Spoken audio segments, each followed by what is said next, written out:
Hello, and thank you for joining me tonight. Because of the nature of this video, I can strictly assume that only those who enjoy ASMR are going to be watching it.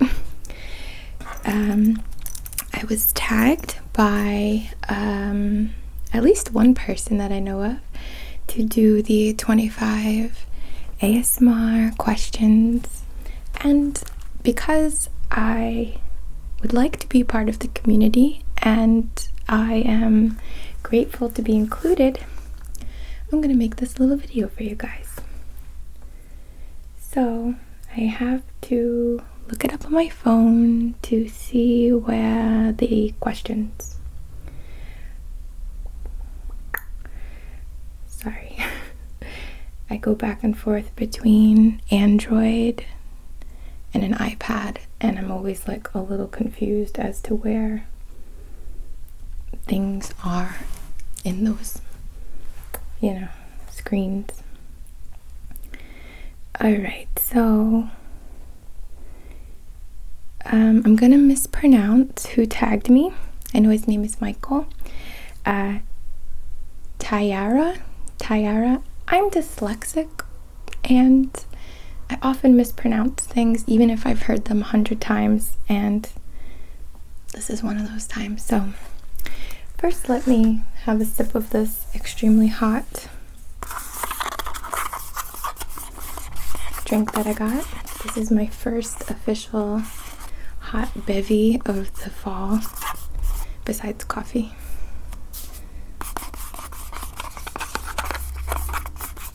It's a golden latte. It's like turmeric, ginger, pepper, agave, and macadamia nut milk.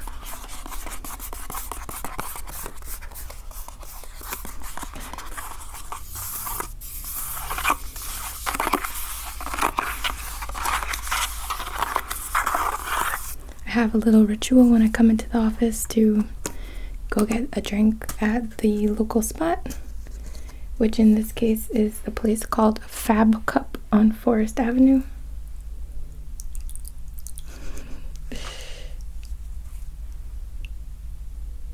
It's freaking hot. It's hot, yo. Okay. So I don't know if you can see, it's a really gorgeous golden color. And it smells really good, like really, really, really good. I'm gonna put this here so I don't make a mess. I'm already making a mess.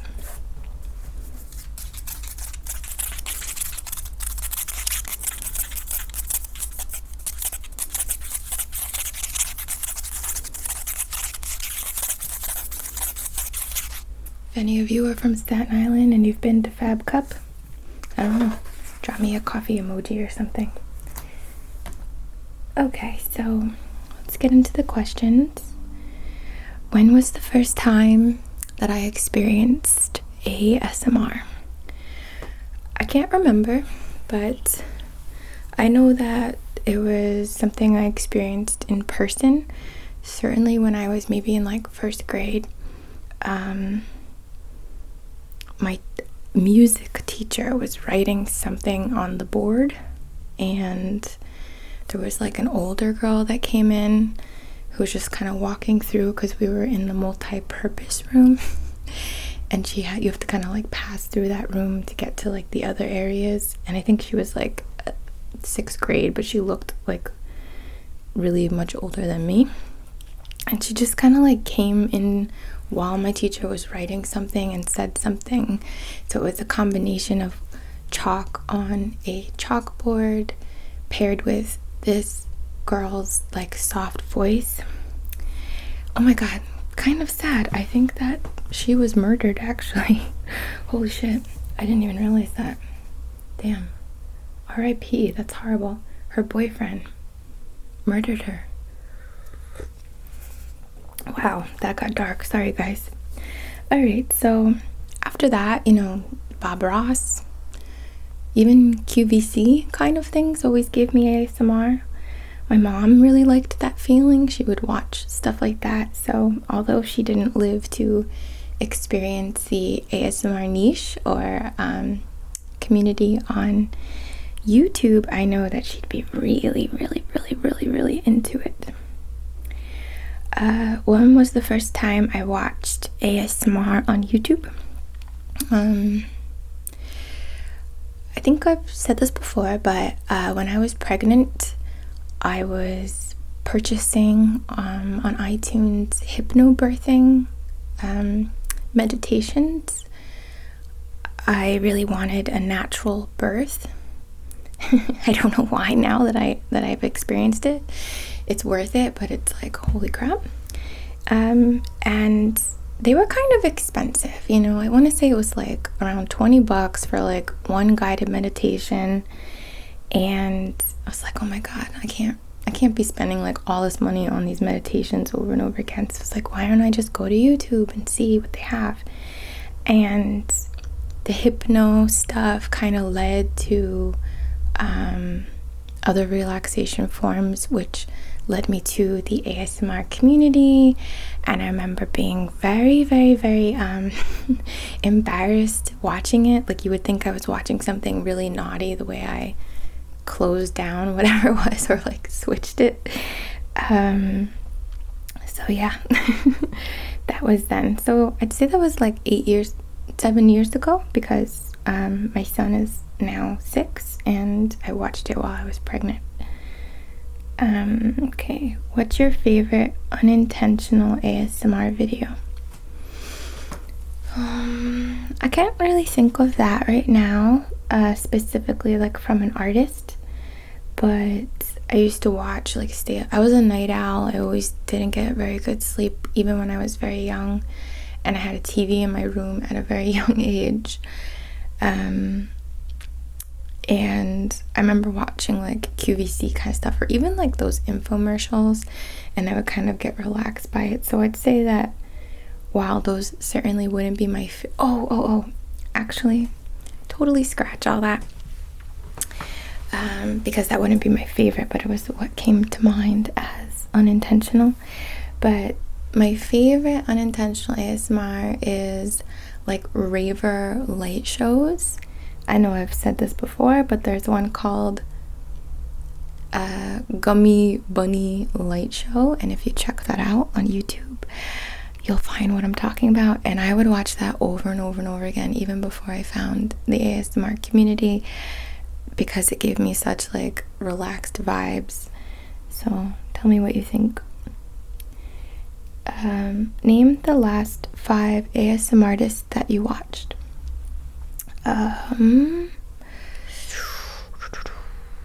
Batala ASMR. She's awesome. I really love her videos. She seems cool and chill, and I like that too. Grape Leaves, I watch her sometimes. Honestly, to be fair, I haven't really been watching a lot of ASMR recently, just because I've been so busy. But I watched, I think, her video like this. Peace and Sorority. I hope I'm saying that right. I really love her like pampering mom videos. I'm like, yes girl, please pamper this mom over here. And then Karuna Satori, I really love her videos. I love when she does, and I think she does it in most of her videos, that like kind of sound. I'm not crazy into mouth sounds, like eaty, chewy kind of noises, but I really like that, like those noises. It feels funny to do that. Okay, I think that's 4. Let me think. I can't believe I'm having a blank on this. I'm trying to picture. Probably Queen of Serene, because I absolutely love her voice and the way she explains things. She's absolutely amazing, really good at that. Okay, what is your favorite ASMR trigger to listen to? It depends on what I'm in the mood for, or my taste changed for sure.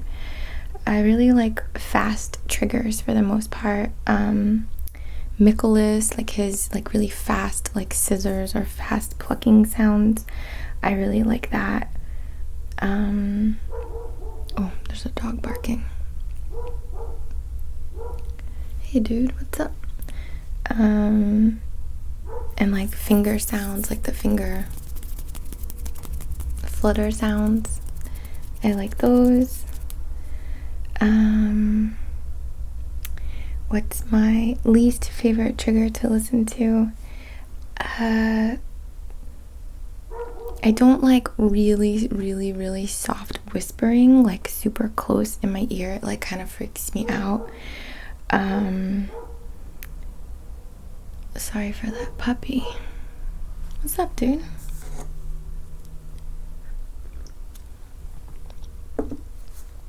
This is so spicy. I'm afraid for when I get to the bottom of it where all the fucking spicy shit is. Okay. Yeah, so it's like those kind of sounds, like really in your ear. You're like, ah, and I don't really like that. Let me think of another one that I don't like. I don't know. I don't really watch what I don't like, so I'm not really aware of it, I guess.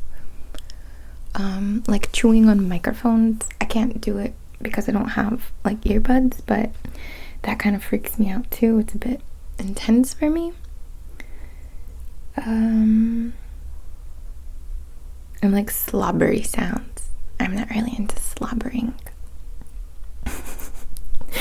Laughing at myself. Okay.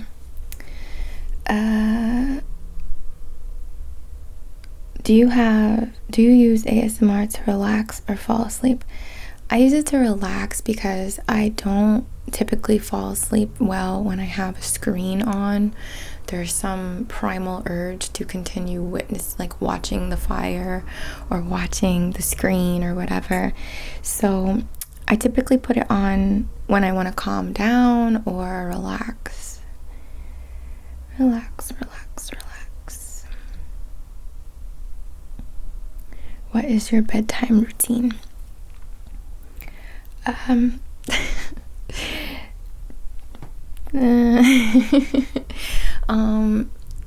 Well, I like to take care of myself, so I can put on comfortable clothes, wash my face, put on lotion, eye cream.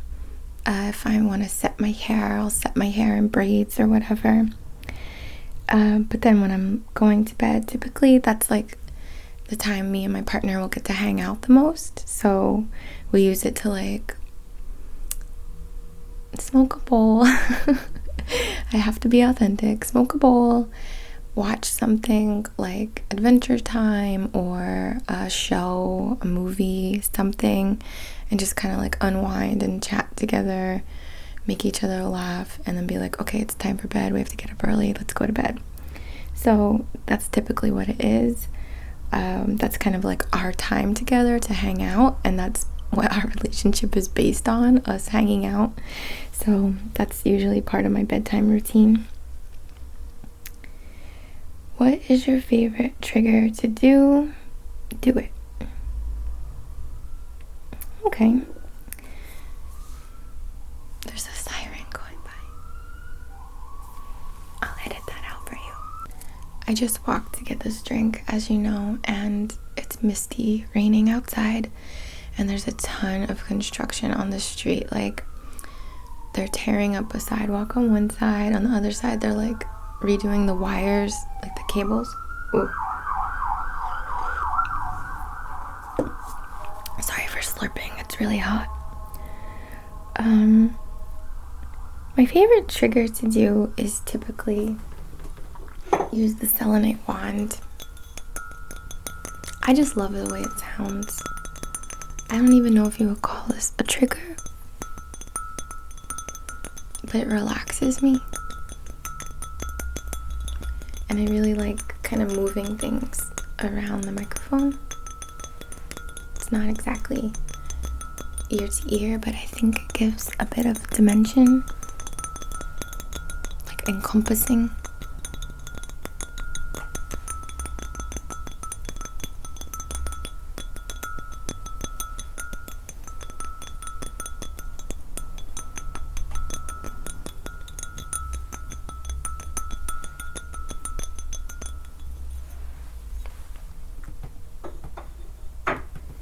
Okay. And then what is my least favorite trigger to do? I don't really know. I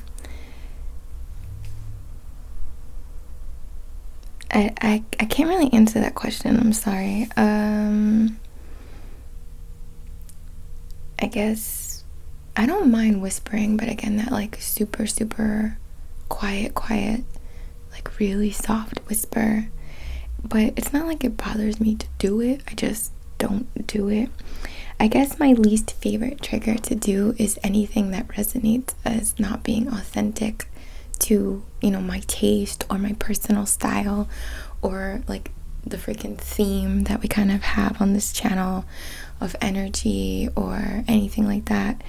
So I'd say maybe like it's not necessarily my least favorite, but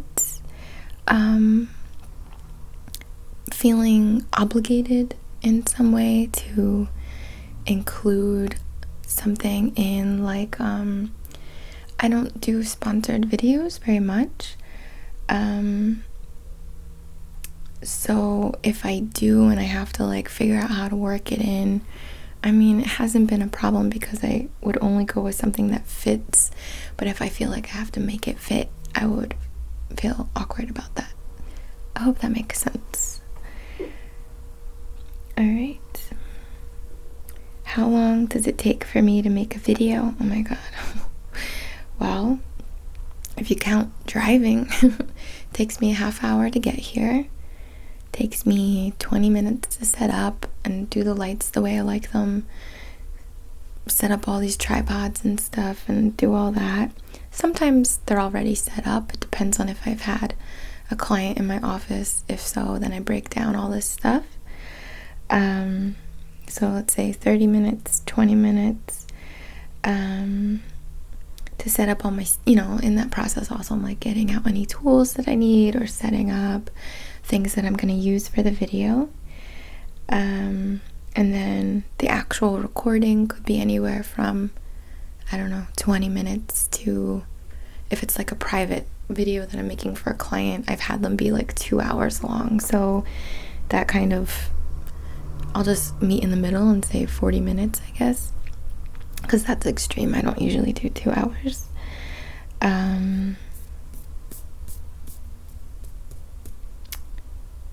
Math, right? Okay. Then driving home, I won't count that.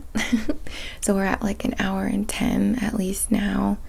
And then editing, exporting all this stuff onto the computer, putting it in, dragging it into Adobe.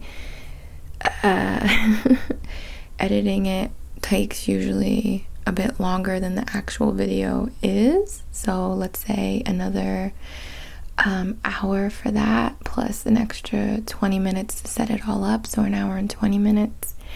So I'd say it takes and then exporting it takes maybe 30 minutes depending on how long it is, uploading it to YouTube, typing out everything. So I'm gonna say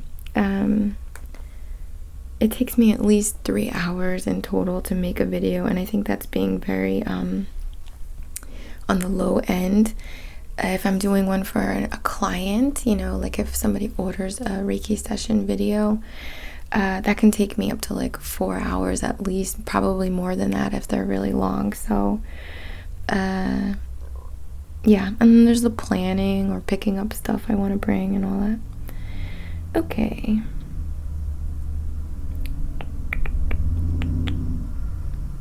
Have you ever gotten tingles from your own videos? No, I've never have. I don't really watch them either, like once they're edited. Do I watch my own videos? No, I don't. I'll typically watch it once it's up on YouTube, just to make sure that nothing glitched out or there wasn't, I don't know, a problem. What kind of software do I use to edit? I use the Adobe Suite. What time of day do you film? I try to do it during the day, but I do it at night too. It just depends what's best for me and my family, and what my schedule is, if I have clients, where I can fit stuff in. Okay. What's my favorite video that I've made? I can't tell you that. I don't know. I feel very neutral about all of them. I feel like I still have a ways to go before I get to where I want to be. So, usually my most recent video is kind of my favorite, because more or less I'm like advancing in some way. Okay, sorry, I keep getting lost. Have one of your videos had an unexpected negative fan reaction? I guess so, yeah. I mean, this is YouTube, and people have freaking opinions over everything, and even those who feel like they're leaving constructive criticism, some certainly are, and some are so far from being constructive, and it's so opinion based, and you're just like, what? I'd say my most annoyed fan reaction is people telling me that I'm sad or like some other thing that's like them just projecting onto me. I'm just chill, I'm not sad. I'm just fairly chill when I'm in this mind space of creating videos, and has nothing to do with my emotional level. So that bothers me. I don't really like when people tell me how I am. However, it bothers me for like a few seconds, and I'm like, oh, they're just projecting onto me, and kind of clear my energy and move on. Other stuff that, I'd say is kind of like, it's like I can't control if you had a nightmare that day, and I can't control what you watch. Did you watch a scary movie? Are you stressed out? So when people say like, oh, I watched this video and then I had a nightmare, it's like, I don't know what to tell you. That's your subconscious communicating to you. Something is trying to communicate to you that there's a disturbance, and has nothing to do with my videos or Reiki in general. However, there's certainly something to be said for Reiki providing a balancing, which typically can lead to a moment of clarity or messages to come through. So whatever you're dealing with has nothing to do with me or the video, but your subconscious will communicate to you. So what videos of yours do you think didn't get the love that it deserved? Well, I can't think of any off the top of my head, but there's certainly ones that I thought would be more well received or more popular, and then they're kind of not. So at this point, I just don't have expectations. I'm not creating these videos to, of course I want to grow, of course I want to become more successful, of course I want to get better at what I'm creating. Of course, I love the idea of reaching more people, of course, all of that. But I'm not really on YouTube to be a YouTube star or, hit millions of views on things. I would welcome that, don't get me wrong. But now it's like I don't really have expectations. I just know that whomever watches one of my videos and resonates with it, it was for a reason, like it'll reach at least one person, and and that's fine, like I'm okay with that. So, all right, what's something the audience doesn't know about the behind the scenes of your channel? That's hard to say.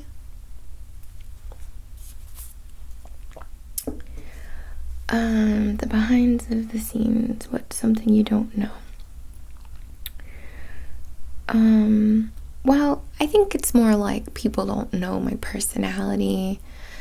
Maybe those of you who are like following me on Instagram and like you see my stories, I feel like that's a place where I can show a little more of like the facets of my personality. It's not to say I hold back from showing them here. This is just a very different headspace. When I'm working with a client, it's a very different headspace than when I'm, joking around with my friend. It's a different state of mind. It's a different energy that I'm bringing into the dynamic of creating or working with an individual.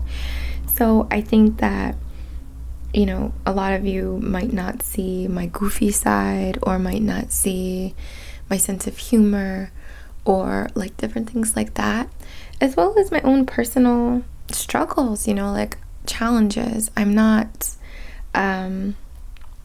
always calm. Sometimes I get stressed out, or I'm not always okay with this or that. Sometimes I want to clap back at things, so I think that a lot of people don't really see that side, so maybe that's part of it.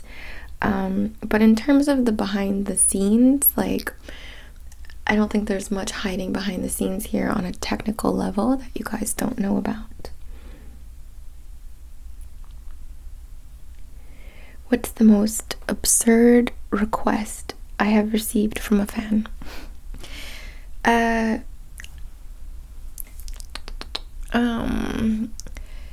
I don't want to insult anyone, but there was a time, and it still happens, I just don't even open those emails, or like I see them coming and I'm like, or like I'll read a little bit and I'm like, meh, and like get it out of there.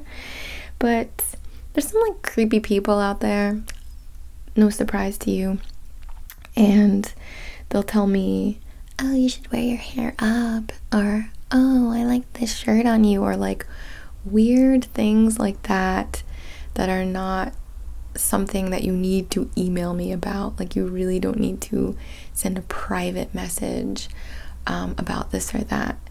So like the requests that I find absurd are ones that act as if my style or my physical appearance in any way has anything really to do with what I'm creating or my energy, in a sense. Of course it's a part of my expression, but that's not something I would change.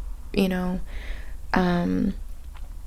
ask, like, freaking creepy dudes, I don't know how else to say it, creepy dudes, all right, they're out there, and they'll be like, oh, you should wear off the shoulder this, or oh, that lipstick that you wore in that video, and you're just like, all right, don't need to hear it, please, thank you.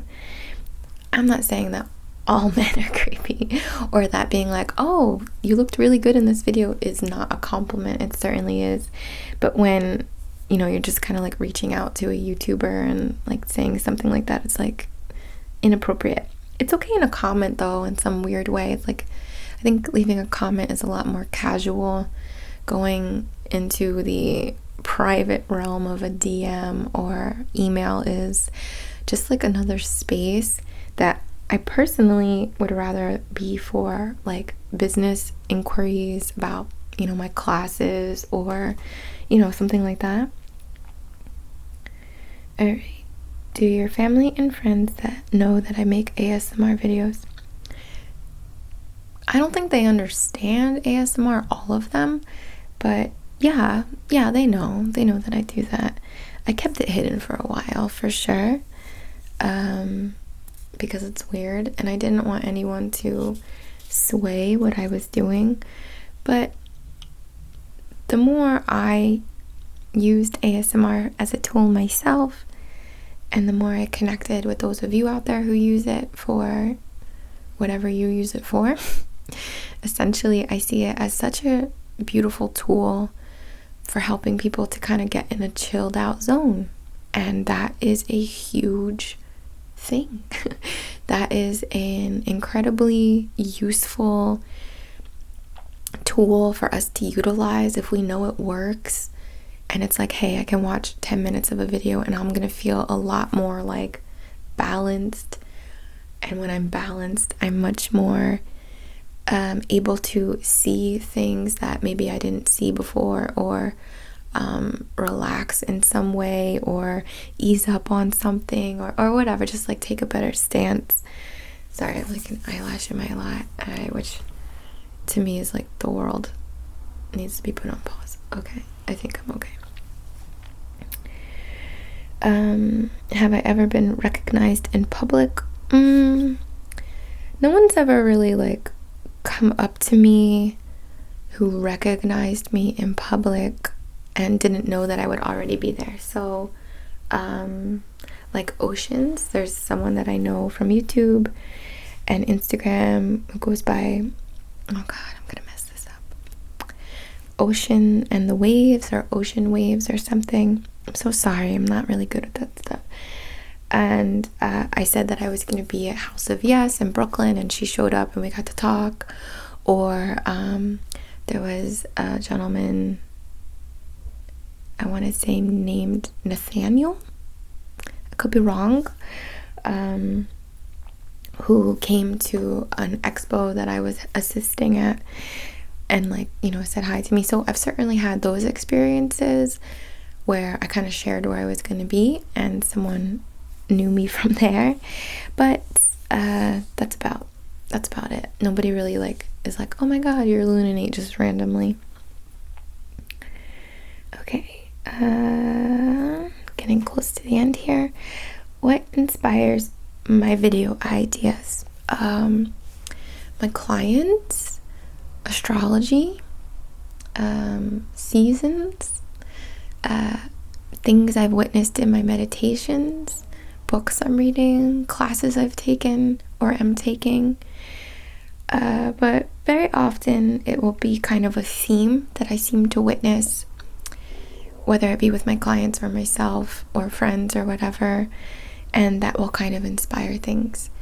Sometimes I do feel inspired by requests that people make. So actually in the next video that I'll be recording, I'm going to be doing a Reiki session invoking archangels, specifically Michael, Raphael, Gabriel, and Uriel. And that was kind of requested. Somebody mentioned that in a comment. I was like, oh, that's a really good idea. I want to do that. Okay, where do I find myself spending most of my Where do you find yourself spending the most time online? YouTube, Instagram,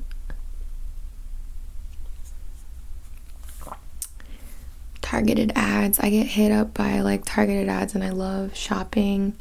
I particularly love fake shopping. So like I'll go add stuff to my cart and then like X out and be like, gotcha, you thought you were gonna get my money. But a lot of times I buy stuff too. So one of the dresses that I wore in a recent video that I think the Venus video that I purchased 2 of them. I got one and then I really liked it and I got another. The purses, bags that I use were targeted ads. So like I do spend my brainless time kind of like shopping or poking around or seeing what I want to buy or watching tutorials. I do that a lot as well. Okay, I'm at the end. What advice would you give to someone who wanted to make their own ASMR content? Just start doing it. Don't wait for the perfect microphone. Don't wait for the perfect camera. Don't wait for your lighting to be perfect. Just start. You have to just start and you'll see like what works best for you. When I first started my channel, it was I think only very few of you will even remember this. I did like a shoe haul. I did a bubble blowing one, like just kind of sitting and blowing bubbles and stuff like that, and it didn't really fit. It didn't really go off from there. I think I did like a spa role play or like a pampering friend kind of role play video.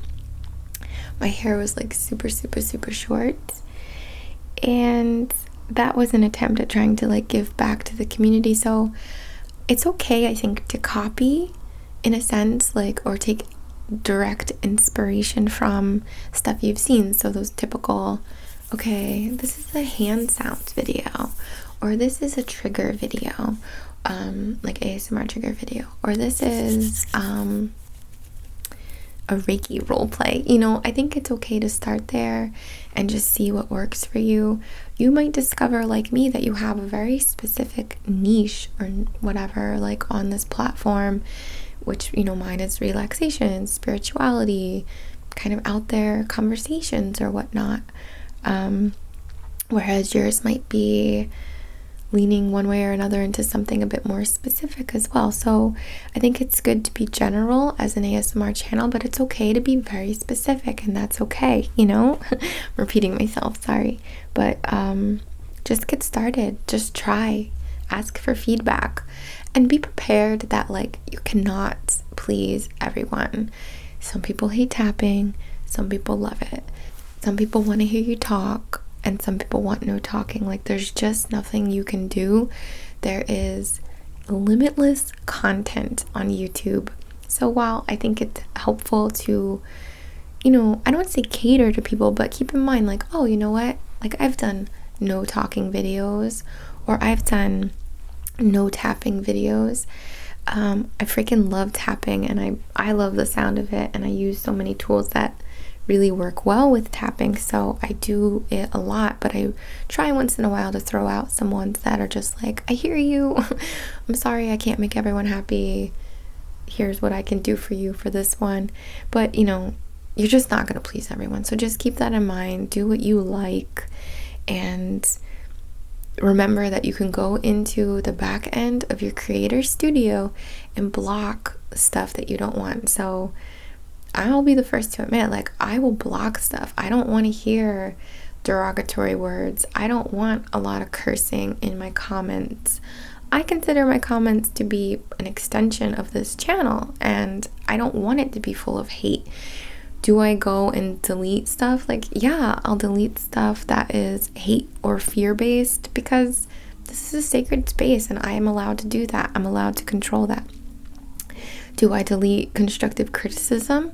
Like, no, like, I wouldn't do that. But if it's like hateful or whatever, like, hell no, I'm not supporting that. I'm not giving it space to be shared on my channel, right? So you can go into the back end through your creator studio and set up things. I would say also, for anyone on YouTube, it is so helpful to know what do you want to do with this platform.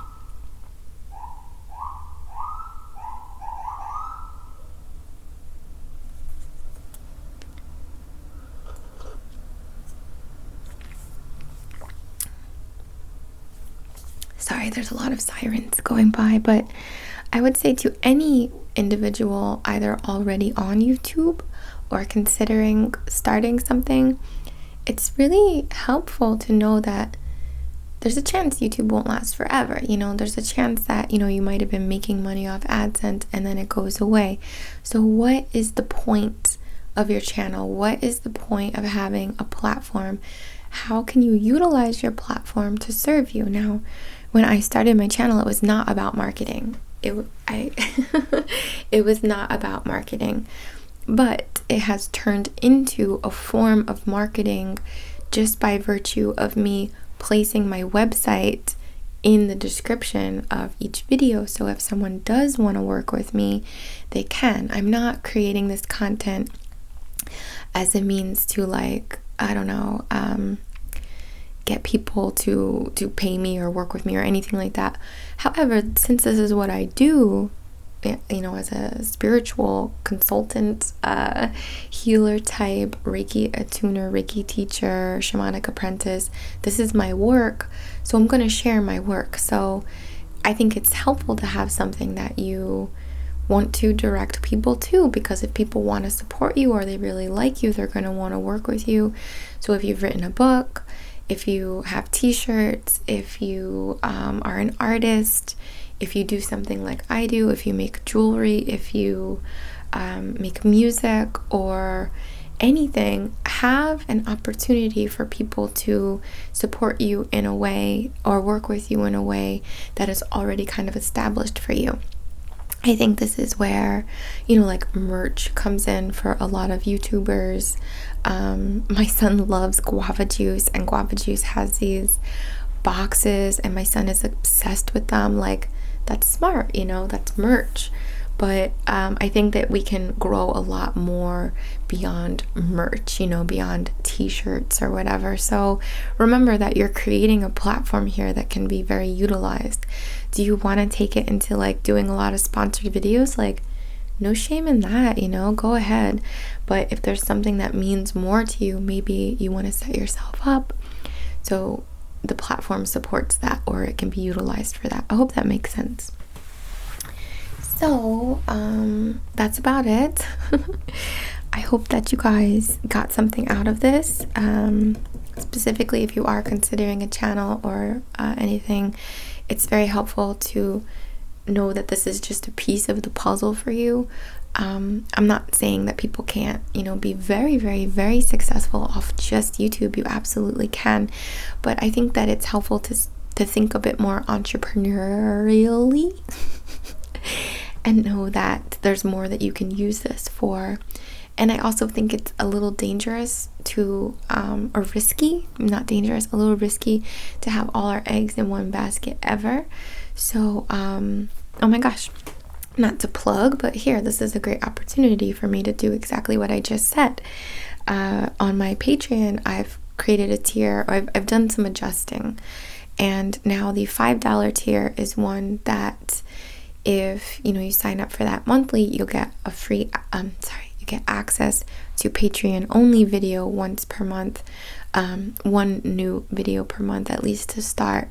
And that's where I'm going to be doing these more in detail readings, astrology based, maybe monthly, depending on like what the season is and what I'm kind of inspired to create, keeping with a theme for what's going on in a astrological or like event, like whether it's solstice or things like that, and then create a session for which supports that. So I hope that makes sense. That's a way for me to utilize Vimeo as another method of another resource for myself, another place that I can put my content. So if YouTube just like disappears or AdSense completely goes away, at least I'm not going to be like, oh my god, what am I going to do kind of thing. So it's good to just have some backups. So if you're interested on Patreon, I've adjusted things, I've lowered prices essentially, and yeah, the $5 one is where you'll get like the monthly video access, and you'll get the access to all the previous months as well, of course. But I'm committing right now to just one a month until we see how things go. So I hope that you enjoyed this. I hope that you got something from it. I thank you so much for your support and your interest in myself, my answers, my responses, and for allowing me to be a part of this community. So from the bottom of my heart, as always, namaste.